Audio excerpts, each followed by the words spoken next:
Olá galerinha do Pincelada do Saber, estamos aqui novamente para falarmos agora do quarto elemento que eu havia dito sobre o trabalho ou o livro do Eric Hobsbawm.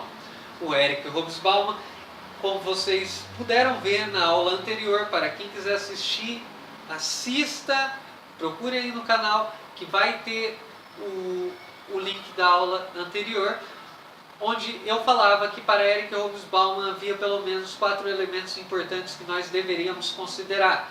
Primeiro elemento é o fato que o século é marcado por um século breve de catástrofe. Por isso, os dois eventos que Eric Hobsbawm traz, 1914, eclosão da Primeira Guerra Mundial, e 1991, fim da União Soviética, nós podemos acompanhar que os dois eventos são eventos tensos, são eventos de tensão mundial, internacional, né? Então nós podemos acompanhar que esse século ele é um século marcado pela catástrofe. Essa vista aérea que Eric Hobsbawm tem do século XX. O segundo elemento é que Primeira e Segunda Guerra Mundial, para Eric Hobsbawm, não dá muito para fazer essa distinção, justamente por causa do primeiro tópico, porque a guerra ela permaneceu. O que nós temos são dois períodos onde nós temos a utilização de arma bélica, mas durante todos os outros períodos o clima de tensão e de guerra hobbesiano, porque é um século hobbesiano, esse clima de afronta, e a gente pode ver até no cinema e tudo mais com filmes como o Rambo, na tentativa de demonstrar a supremacia americana, e de igual forma a indústria cultural, o investimento cultural da Rússia em relação aos Estados Unidos, para mostrar que eles realmente eram o top da parada, esse clima de tensão e de guerra fria, chamada Guerra Fria, porque não se utilizou de arma quente, né? De arma que queima, então esse século, de certa forma, não dá para fazer uma distinção propriamente de Primeira e Segunda Guerra Mundial, porque o que nós temos é um século inteiro com esse clima. Terceira consideração que Eric Hobsbawm faz é a respeito da mudança desse século, que houve uma mudança do começo ao final desse século. O século que começou não é o mesmo que terminou. Qual que é a faceta desse século que começou e qual que é a faceta desse século que terminou? Ele vai dizer, pelo menos 3 elementos que demonstram essa mudança. O século terminou menos eurocêntrico do que começou. Segundo elemento, o século passou por uma interação social como nunca antes na história nós podemos ver, porque a globalização, a facilidade da comunicação, a facilidade da informação, a facilidade do transporte possibilitou o mundo interagir. Nós nunca vivenciamos um mundo tão integral, né, da forma que nós vivenciamos esse século. Até eu trouxe o exemplo de eu estar falando com vocês aqui, pode ter gente do mundo inteiro me ouvindo falar agora, ou seja, eu daqui da cidade de Londrina consigo atingir as mais variadas pessoas o possível. E o quarto elemento seria que posteriormente à guerra, logo após a Segunda Guerra Mundial, o sistema capitalista ou a humanidade provou a Era de Ouro do capitalismo, que é um período onde nós temos um grande crescimento econômico. É marcado pelo crescimento econômico. As potências mundiais cresceram violentamente, vigorosamente, visceralmente, posteriormente à Segunda Guerra Mundial. Então, o que eu estou querendo dizer com relação a isso? Eu disse no vídeo anterior que eu queria comentar esse vídeo sozinho, por conta de uma questão apenas. É um vídeo que vai ficar menor, porque eu vou encerrar essa leitura propriamente do início do capítulo por aqui, mas eu acho que ficou mais interessante eu dividir isso para que as pessoas pudessem ter acesso só a essa ideia, a Era de Ouro do capitalismo, a Era de Ouro do capitalismo. Eu abri um vídeo e ter falando só sobre isso. On the first day of Christmas, my true love gave to me. A Era de Ouro do capitalismo é uma era marcada essencialmente pelo crescimento e o desenvolvimento tecnológico e econômico dos países. Então, o que ele vai dizer? Nós tivemos dentro desse século, dentro dessa era, uma expansão urbana sustentada pelo intenso êxodo rural, principalmente dos países pobres, que leva então ao crescimento desordenado das cidades. Mas dentro disso nós temos novas tecnologias, uma grande produtividade agrícola, nós temos um aumento do emprego, nós temos um aumento do consumo, nós temos uma população, uma sociedade de massa que se levanta no decorrer desse século, que irá se estender justamente não, mas também pelo setor alimentício, como nós podemos ver o McDonald's, que foi criado desde 1955 e adotou uma linha de montagem em massa, para massa, no preparo dos alimentos. Nós temos uma era do automóvel, a facilidade do automóvel, a produção em massa do automotiva, sobretudo nos países da Europa. Nós temos uma dependência maior, esse século vivenciou uma dependência maior do petróleo. O que aconteceu? O combustível se tornou mais barato, que tornou o carro, o caminhão, o ônibus, os meios de transporte em geral se tornaram mais utilizados.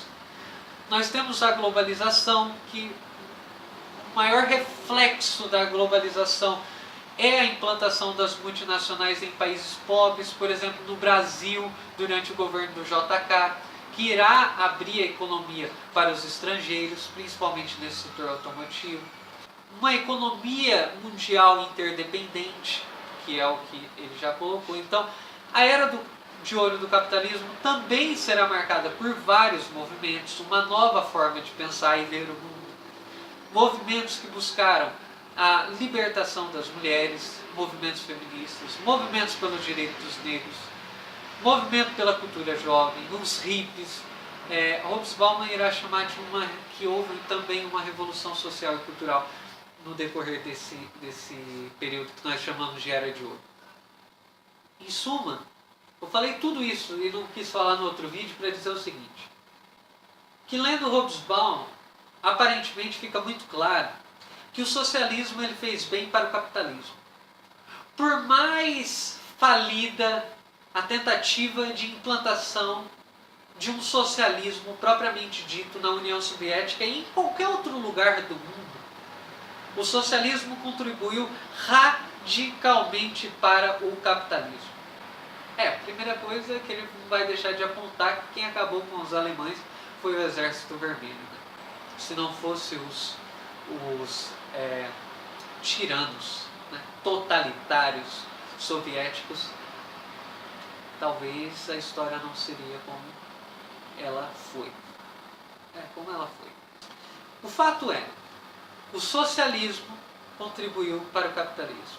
Por que o socialismo contribuiu para o capitalismo? Por causa do medo. Porque quando o socialismo, e olha que Tocqueville já havia adiantado no elogio que ele, uma pessoa que elogia a América do Norte, ele já havia adiantado que a Rússia e os Estados Unidos caminhavam para uma bipolarização do mundo, onde o mundo pertenceria 50% a um e 50% a outro. O fato é que o perigo da perda do capitalismo causado pelo socialismo, pela implantação do socialismo na União Soviética, ele fez com que o próprio capitalismo pudesse olhar, fazer uma autocrítica, uma reavaliação, para que o próprio capitalismo pudesse se desenvolver, criar mecanismos, investir de uma maneira diferente, a ponto que nós podemos acompanhar nesse período essa ideia da social-democracia, essa ideia de um Estado, de um modelo que é o modelo capitalista, que é o modo capitalista de produção, mas que há uma intervenção estatal e há um planejamento econômico na própria Europa. O próprio Estados Unidos saiu da crise, né, com a intervenção estatal, a crise de 2008 agora também, idem. Então, o planejamento econômico, ele de alguma forma, para o Eric Hobsbawm, gerou uma era de ouro. Nós temos até o surgimento do New Deal, keynesianismo, tudo nesse imbróglio do século XX. Né? Mas o que eu estou querendo expor aqui é o seguinte, é que o perigo e a tensão dos dois lados, ele gerou benfeitorias e gerou um desenvolvimento que, segundo Hobsbawm, nunca o capitalismo conheceu um desenvolvimento tão grande quanto esse. O que eu estou querendo dizer é, em suma, o conflito, ele também gera. O conflito, ele destrói, mas o conflito, ele gera. Eu estou partindo para uma ideia mais filosófica e mais abstrata, mas essa é a minha intenção, é por isso que eu fiz um vídeo separado. Para mim, a grande contribuição, seja do Freud, quanto do Nietzsche, quanto do próprio Marx, a grande contribuição desses três teóricos é que o conflito, ele também gera, e que a vida é feita e se dá nesse conflito e nessa tensão. É por isso que os dois lados se fazem necessários. Porque o próprio princípio da antropologia, né, se nós formos observar, a ideia de identidade e alteridade já é esclarecedora nesse sentido. O fato é, o conflito e a possibilidade de guerrear e de lutar pelo mundo fez com que os países se desenvolvessem. Da década de 50 até a década de 70. E aí, posteriormente, ao final do século, o próprio Hobsbawm vai dizer: a gente espera que seja um século melhor. A gente não sabe o que vem, mas a gente espera que seja algo melhor. Mas nós terminamos o século cheios de incertezas. Lembra do que eu disse no outro vídeo? Lembra do que eu havia dito no outro vídeo, que houve um esvaziamento dos nossos conceitos morais e éticos, eles de alguma forma foram esvaziados, nós mudamos, nós recriamos, nós nos transformamos. Termina-se o século de uma maneira incerta, sem saber o que viria. Termina-se o século novamente com o aumento da pobreza, o acúmulo radical do capital. Termina-se o século com um neoliberalismo, um liberalismo mais consciente e mais decidido em relação aos fatores negativos daquilo que ele gera. Longe de nós, né, dizermos que o capitalismo e que a burguesia e que toda essa leitura marxista que se fazem não melhorou a humanidade ou não teve contribuição na humanidade. Isso seria tão ideológico quanto dizer. Até porque o capitalismo, para o Marx, ele é criticado, mas ele também é avanço. Né? Na ideia marxista, o capitalismo ele pode ser criticado, mas ele é também progresso. E até necessário, eu diria. O fato é que o medo, ele gera... O medo e o conflito é gerador de algumas coisas, e no caso, posterior à Segunda Guerra Mundial, nós tivemos aí a Era de ouro. Portanto, esse foi mais um vídeo falando sobre a obra do Eric Hobsbawm, esse teórico considerado da nova esquerda inglesa, juntamente com o Thompson, Edward Thompson, juntamente com o Dubb, juntamente com Perry Anderson, juntamente com ele mesmo, o Eric Hobsbawm.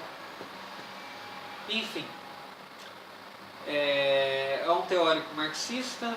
No texto dele, logo no início do capítulo 1, eu encontrei duas críticas propriamente à ideia do Marx. O fato é, que eu gostaria de apresentar aqui. O mundo experimentou uma era de ouro. Acho que o historiador não tem resposta para tudo, sabe?